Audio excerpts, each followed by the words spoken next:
All right, welcome everybody.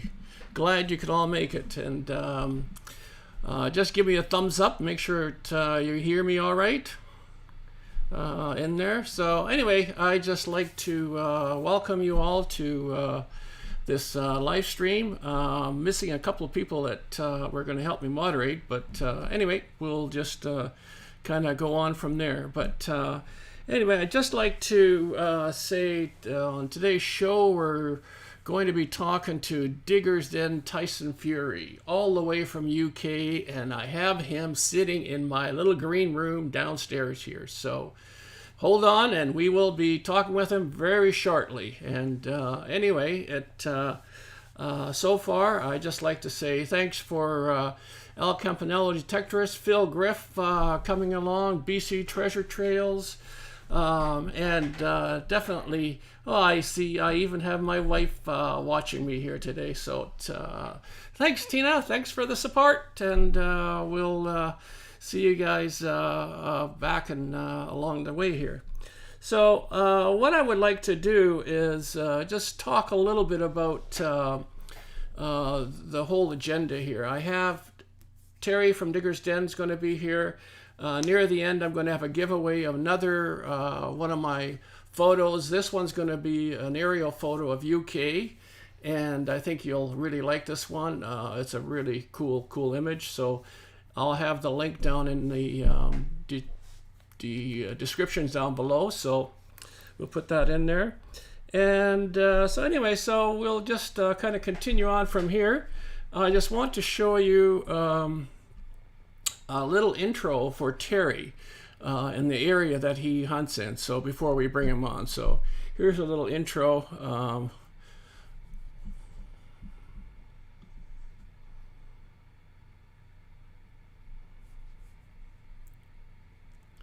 And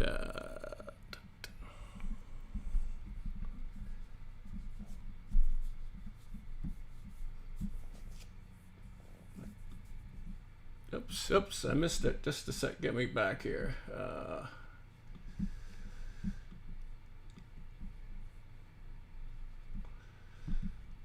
Missed, oops, sorry. Glitches.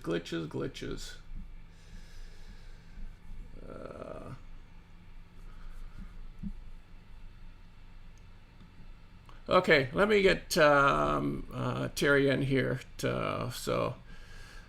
In here. Okay, Terry. Sorry about that mix-up. I had another overlay on my machine here. I couldn't bring up your intro, but I wanted to kind of bring you in here and just talk to you.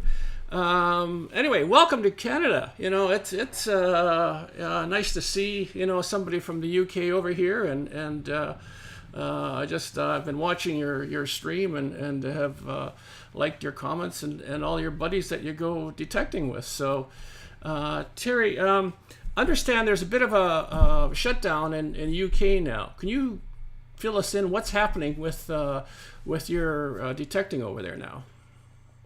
At the moment, we've got they put us on a 4-week lockdown, but they haven't stuck us on a full sort of lockdown. You know what I mean? The schools can still go, kids can still go to school. We can still go, like shopping centres are still open and things.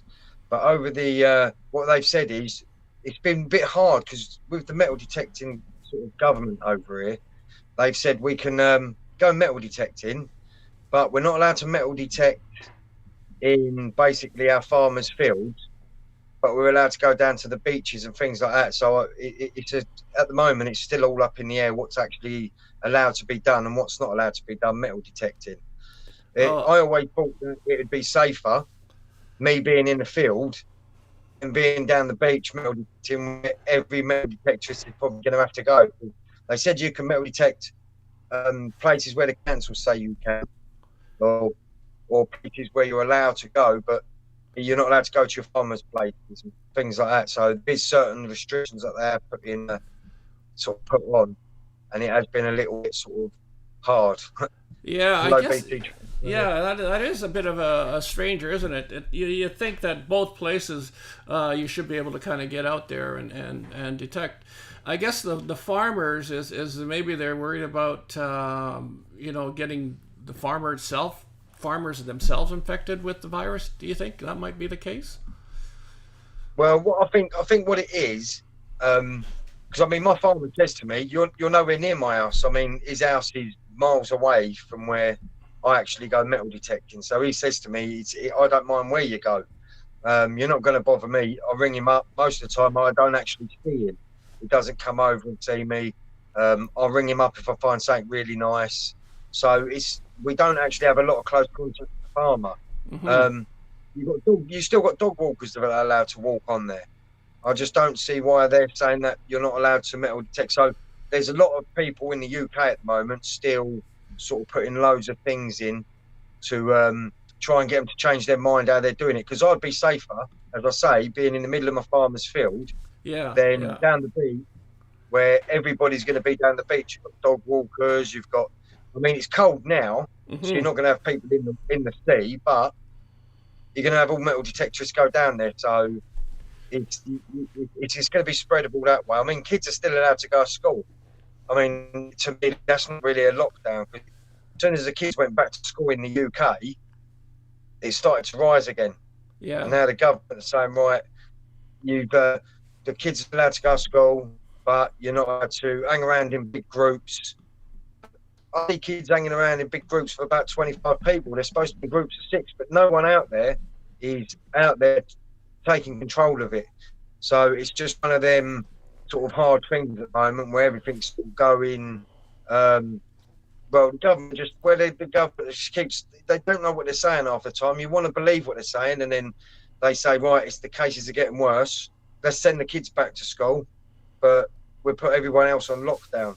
Mm-hmm. As soon as the kids went back, as I say, as soon as them kids went back, that's when it started, because they all mix, and you can't stop kids mixing together. It's just something that you can't do. It's impossible. Yeah. Yeah, I understand that.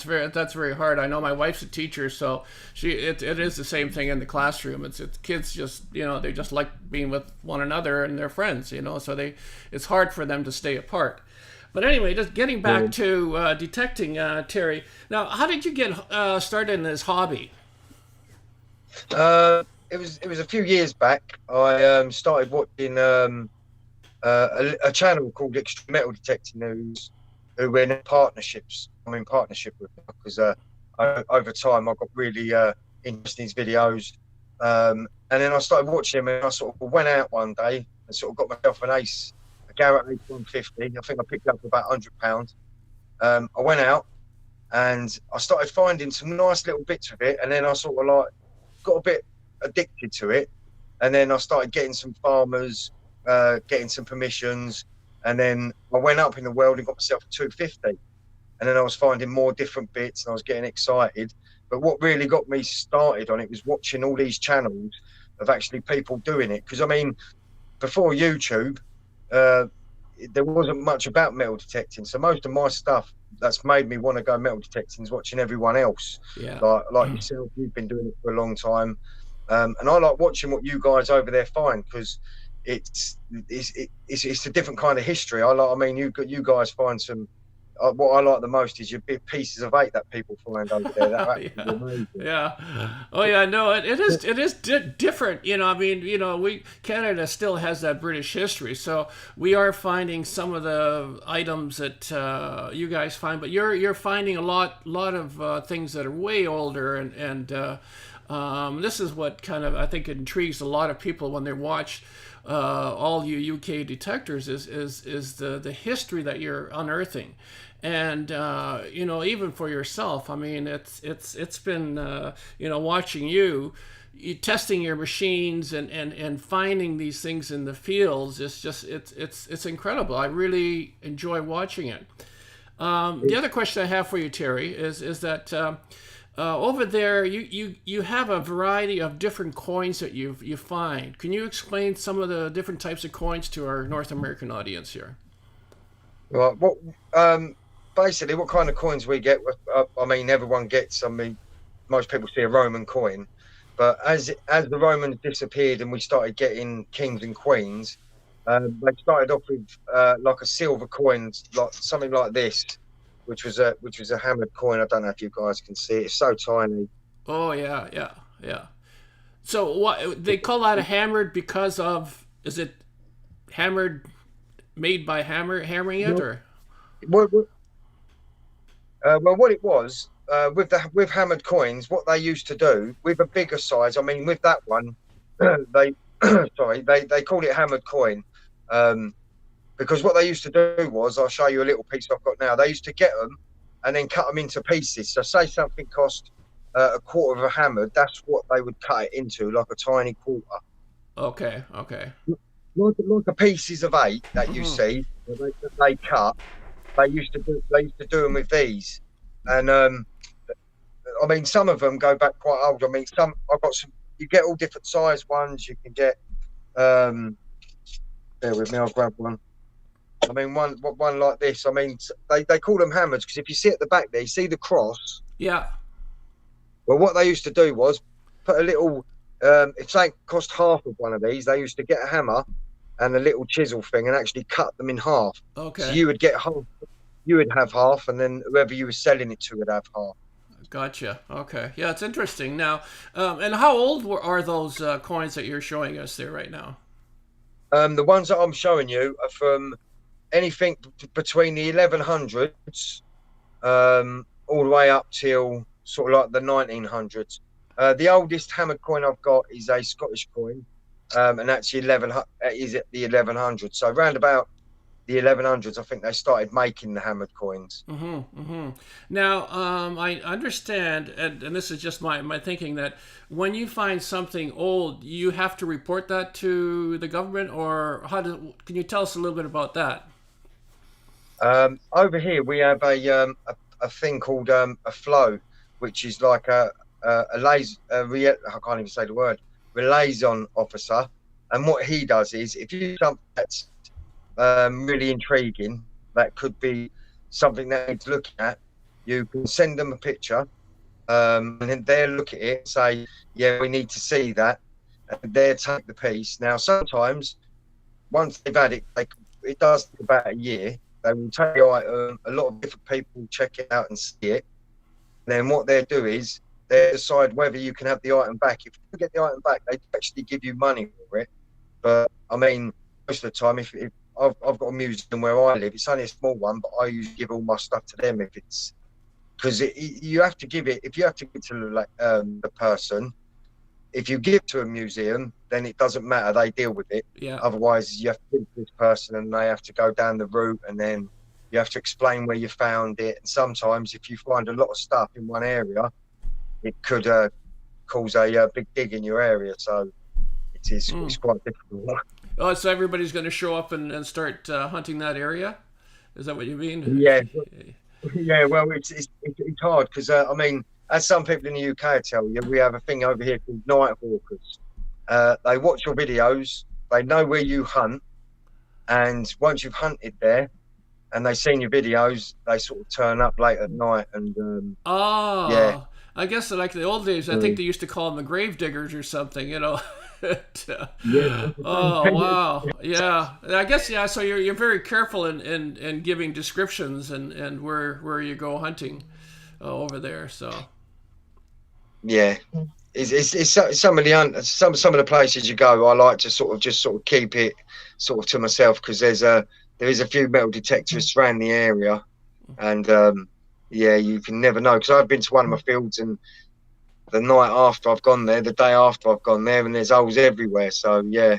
Oh, and then they don't even plug them up. They just dig them and they don't even fill the holes up afterwards. I mean, I think we have the same scenario here in some of the parks where somebody new will get out there and they'll start detecting and the park is full of holes. And all the people that are doing things properly and covering their holes, making sure that there's no sign that they've been there, these people kind of ruin it for them. So... but Terry, how do you find permission to hunt on some of these places that you go to? What's the process you go through? Oh, I've lost the sound. Sorry. Did you lose the sound? Yeah, I've lost the sound. I can hear you just about, but okay. So I mean, I was going to ask you, what is the process you go through to find permission to go on to some of the farms that you hunt? What you have to do is. What I do is I send letters or I go around and I see a farmer At the moment, it's just a bit hard, but the farmer that I have, he's got a lot of land. But what I actually did was I went to the house, knocked on the house. Some farmers tell you to go away because they don't want you on their land, and some farmers are quite nice. So really, it's just one of them things. You can go there and ask them, and hopefully you'll catch them on a really nice day. Yeah. And sometimes, as I say, you're just going to get a no. So it just depends. But yeah, I write letters. I like to write letters to farmers. I ring them if I can, if I've got the number. But the best one, I think, is actually going face to face with them. Because if you go face to face, it's more easier, because most of the time they'll open your letter, just look at it and put it up, throw it in the bin. But if you're standing there and you're talking to them, they sometimes give you the time of day, and sometimes they say, no, get off the land. But you can't over here, you can't just turn up on some farm start metal detecting without permission, because otherwise, you can get in a lot of trouble. I guess there's pretty well I'm assuming in England, everything is all owned by somebody. So there's not much public lands that one can go and metal detect on, correct? Oh, sorry, this phone, I don't understand why it's gone quiet on me all of a sudden. Bear with me, let me just plug these headphones in quickly. Yeah, okay. Let's see if this works. I don't need this, please. I can hear you, but...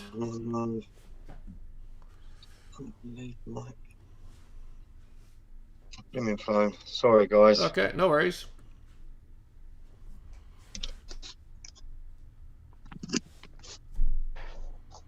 Yeah, can you hear me okay? Yep, gotcha. Yeah, no, it sounds good now. It's nice and clear, so...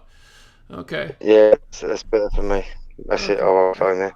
Okay. Yeah, carry on. Sorry about that. Okay. So, in terms of your finds, have you found any gold items in the fields? I found a few gold items. I've found 3 gold coins, and I found a gold stater, which we call in the UK is a tiny little sort of tiny gold coin, and it was 350 BC. Wow. Now, again, that you would have given it to the government to look at, and then they in turn will give it back to you if they don't need it. Is that correct? Yeah. With things like that, you can because there's a lot that get found. You can email the picture to the place, and if they want to see it, they can. You can send it to them, or they might just say, right, we'll register it, and you just keep it. Yeah. So it's one of them ones. Okay. Now, the area that you hunt in, Terry, is it nearby your home, or have you got distance to travel, or how is it? I haven't got that far to go, actually. I live only a couple of from where I actually go metal detecting, so it's not really that far. I usually drive there because I'm quite lazy. Not really, really lazy, but it's if I was to walk there, the time I get there, I'll get too knackered. So I'll take the car to one end of the field, walk all the way to the other, then it gives me a thing to walk all the way back to the field, because I have a bit of a nerve condition, so sometimes I don't go out as much. So I try to do as much as I can when I do go out. Yeah. Now, you go out hunting by yourself, or do you go with a group of friends? What's the way you usually do?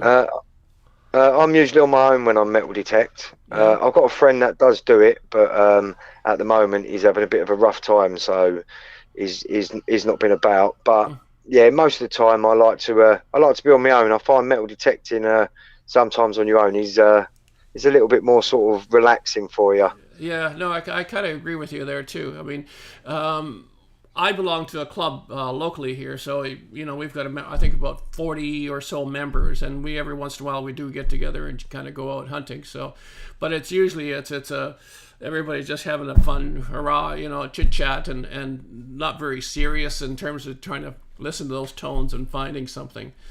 So, but now, do you belong to a club, or do they have clubs in England?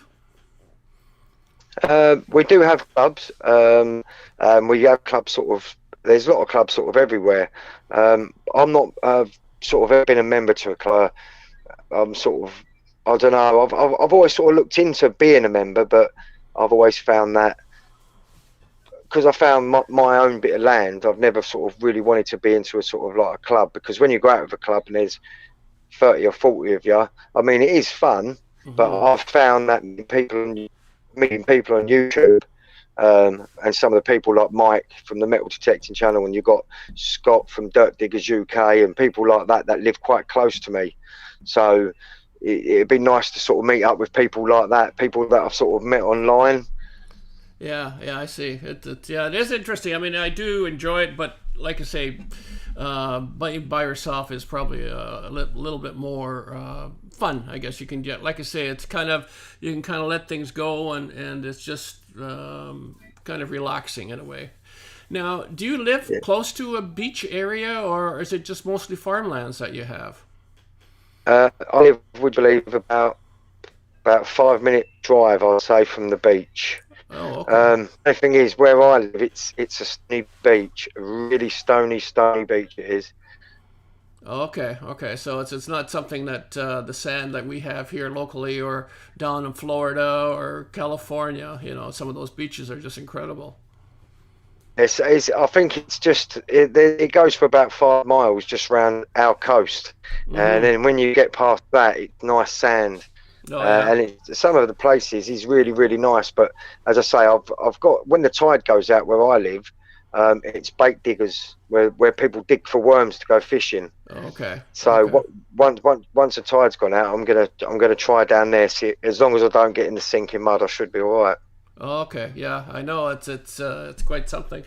Interesting. But I've got a question here from Mama's Gone Detecting. Terry, who's better detectorist, Scott or Kimmy? Me. Sorry, Scott. Did you miss that? Here, I'll bring that up and see if you can see that. Can you see that there? Oh yeah, I can see that. Sorry if I've missed any in chat, because I had to use my phone. I can't see the chat, so I do apologise. But yeah, I do apologise, Scott. I do think Kimmy is a slightly better male detectorist. Oh, is she? I'm gonna get in trouble for that. I'm gonna get in trouble for that. Oh, okay. Well, no worries. Yeah, as long as you stay. Oh dear, yeah. So the time frame that I have today is I usually go on Fridays and we're Saturday. So a lot of people I think are away and doing their shopping and what have you. But so we're not having as much interaction and questions coming from the group here. But you know, it's interesting that you know, from your perspective about Kimmy. I haven't seen the two of them hunting too much, but you know, I'll watch a few of their videos. I'll tell you what they are. Kimmy and Scott, when I first went on Facebook, because a lot of people know, I'm not afraid to admit it, I suffer with reading and writing difficulties. And I was always too scared to put things up, because it wasn't I was afraid, it's just some people sort of took fun of me, and Scott and Kimmy and Bob sort of took me under their wing and looked after me, and okay, so you guys basically made me going. So yeah, they've been really good to me. Yeah, so you're close friends. I guess they live nearby you there somewhere. They live a far distance away. I've not met them in person yet. Okay. But I speak to them online, and I do speak to them a lot. So no doubt after this, Scott will message me and say, right, Kimmy's a better metal detectorist. Yeah, you're gonna have to buy the pint of beer or something. I'll make it up to him. Oh yeah. Now I was gonna ask you. Now you've been doing a lot of testing on some machines. Tell us your finds with this new Apex that is out. How are you finding that, and what can you tell us about it? When I first got the Apex, I found, I'll be honest with people, it was a really difficult machine to use. It was really, the tones were going off all over the place. I was getting false signals. Because I used the 400, I never had ground balance. So learning the ground balance, I thought that's got to be the first thing. I went straight out, and it was a bit difficult. But after doing a few tests over the last few days, I found that with the Apex, if you just turn the sensitivity, it still picks up. I mean, that little tiny quarter hammered thing I showed you there, yeah, and that's only tiny. That picked up at a point and a half depth. If you watch my last video, it'll show you that was over a point and a half in depth, and the Apex still picked that up. perfectly. Wow. Yeah, it is. So That is a tiny it's little a brilliant piece. machine. Yeah. But I will want for everyone. It's one of these machines that it's so sensitive. That's one of the key things with the Apex. It's a really sensitive machine. So I would say if anyone wants one, or they've already got one, go outside, do a little ground test, and then turn the sensitivity down to about 3 or 4, and you watch that you still find them items at that depth. So it still works really well. Yeah. Now I think you've got another machine that you detect with too, don't you? If I I have the Garrett Ace 400i. and Absolutely lovely machine that is. okay, and how do you find that it's a great machine? Yeah, that has been one of the best machines that I've. As I say, I've gone up from the 250, 300, straight to the 400i, and with the tornado coil on there, I have found so much stuff. It's been unbelievable. So Yeah. that, as you can see, that's still sort of Yeah, hanging up on the wall there. Yeah, yeah. No, I guess the thing with the machines that are made, a lot of them are made for the United States and they're made for UK.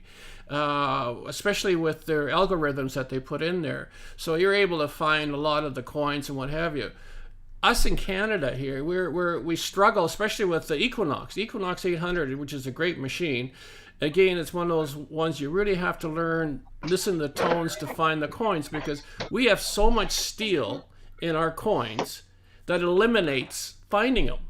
So we have to hunt almost like down along the East Coast where they're looking for relics, that we have to, it's all metal mode in order to find coins.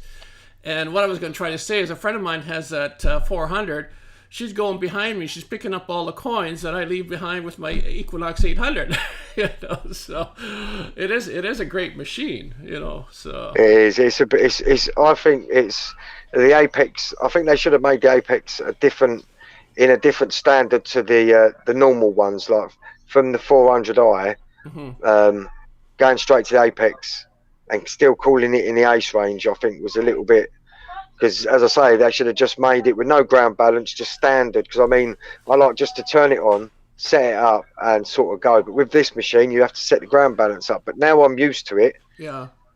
I must admit, I am an Apex fan now, because it's found me, in my next few videos, you guys will see, it's actually found me some really, really nice stuff. So. Oh, okay, yeah. It is a great machine.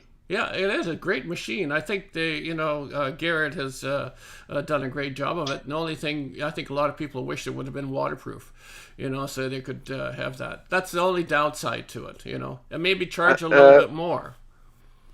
I think me being personally myself, I've never been in the water with a metal detector, so I think to me it's waterproof. That waterproof, being waterproof or not waterproof, doesn't bother me. That don't, because as I say, I don't think I'm going to ever go that deep in a river or in a lake or anything like that. So I think it's an absolute wicked machine. They've done really well with it, but some people, I think a lot of people, because it chatters so much, as soon as I started lowering that sensitivity, everything stopped, and I was just picking up so much stuff. And in a video that's coming up in the next few days, it was just so much stuff coming up constantly, and I was getting so used to it. And I've been over the same area before with the Apex, and I went back over it again. Now I've got the settings right, and I was picking up loads of nice stuff. Well, the thing is, we can never cover every square inch of a ground, so we always should find something again. I've gone and I've got the Garrett, or not the Garrett's, but the White's TDI Beach Hunter. And in Canada, along the coast here, we do a lot of hunting along the coastline, and we get a lot of black sand, and which gives a lot of false signals to a lot of the machines. And the White's TDI was the machine that people are using, that are finding a lot of the coins and along the shoreline, and some great jewelry pieces. So. Do you guys use the Whites over in UK? Have you know of anyone? I'm not. I think a few people I know have sort of used them before, but I see a lot of people now using the Orcs or the minelab Yeah. I see a lot of people using. I mean, my mate's got a really nice machine. He had the Stimplex. It's not a bad machine, but he's now changed to the Apex because he absolutely loves it. Yeah, no, I mean, all the machines are great. You know, they will all find something. Again, it's just like you. You've taken the time to kind of figure out how to ground balance and what to listen to to find your finds in the dirt. So it's nice that we can watch you. You've done a lot of the groundwork for everybody. So hopefully people kind of tune in and watch your video for that. But I have, those are the questions I have. I was hoping that we would have more people on the line, but I think it's just because of the Saturday and the time frame. Yeah. It's just not right for it. But maybe another time, we'll get together again. There'll be some more people are going to ask you some questions in there. Yeah, no, that's fine. No, that's been fine. Yeah, That's I mean, I know what it's like. Yeah.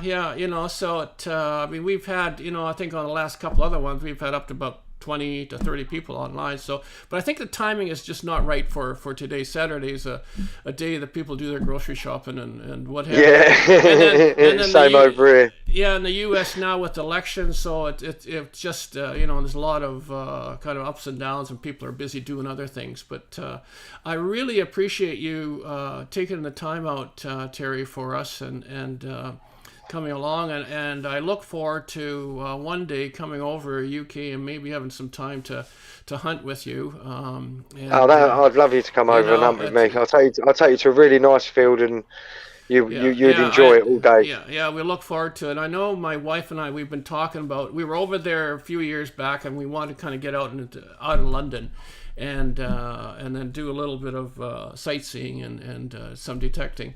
But I have a great giveaway, and I hope you download it. You've seen the photo. You've seen the Parliament in London. It's a photo that I'm going to be doing a giveaway for anybody to download. But and also I've got stickers. I finally had my stickers came in yesterday, so I'll be sending a few off your way and to anybody else that I have a mailing address to. I hope you stick around. I'm going to kind of continue on with the program here. Stay with us, and we really appreciate your time, Terry, and thanks a lot. No, thank you. Thank you very much. Yeah, thanks for coming along, and hang on, and like I say, I'm just going to kind of go on, and we'll work on our giveaway here. So thanks, Terry. Thank you. Take care, everyone. Okay. Anyway, thanks again. That was a great thing for Terry to come along and give us a little bit of information about England and his detecting. And now what I wanted to show for people out there is just give you a little bit of taste of what Vancouver's like. As you know, I am a photographer, so I've got a little slideshow that I wanted to show for you. And at the end, I'll show you the photo for the giveaway. So here we go.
Okay, welcome back. So I hope you enjoyed that little taste of Vancouver and that little slideshow.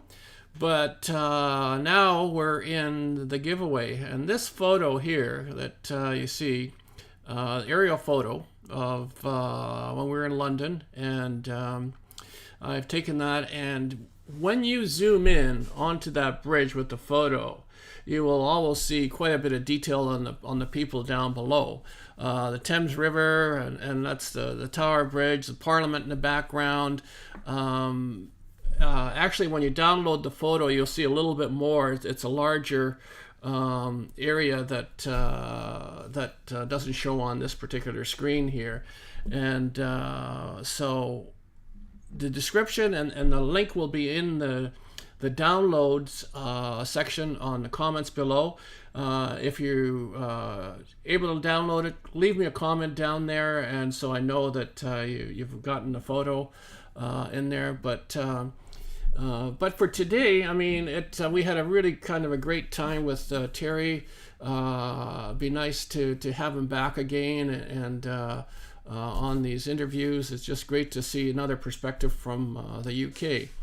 And with that said, I would just love to say thanks for everybody coming along. I see Metal Sharks had just joined us. We got BC Treasure Trails, Mama's Gone Detecting, always a great supporter of the detecting community. And who else did we have in here? And definitely Diggers Tyson Fury, he's here. Phil, I had Wayne Wilton in here. My wife was even supporting. Phil Wills was here. Diggers, Dirt Diggers UK, they were here, and might be another time for to have a little interview with them down the road also. They're a great group of hunters. So, but the Metal Detecting channel was here, and like I say, thank you all for coming along, and we're going to end it here, but I'll put the link in as soon as I wind up for you to download this image down there. And let me know what you think of my little moose with the Canadian flag in the corner. I've just put that in there. I'm kind of using him to let us know, you know, we're in Canada and we've got the moose. So moose is on the loose. Anyway, thanks so much for watching, and we will see you next time. Cheers, everybody.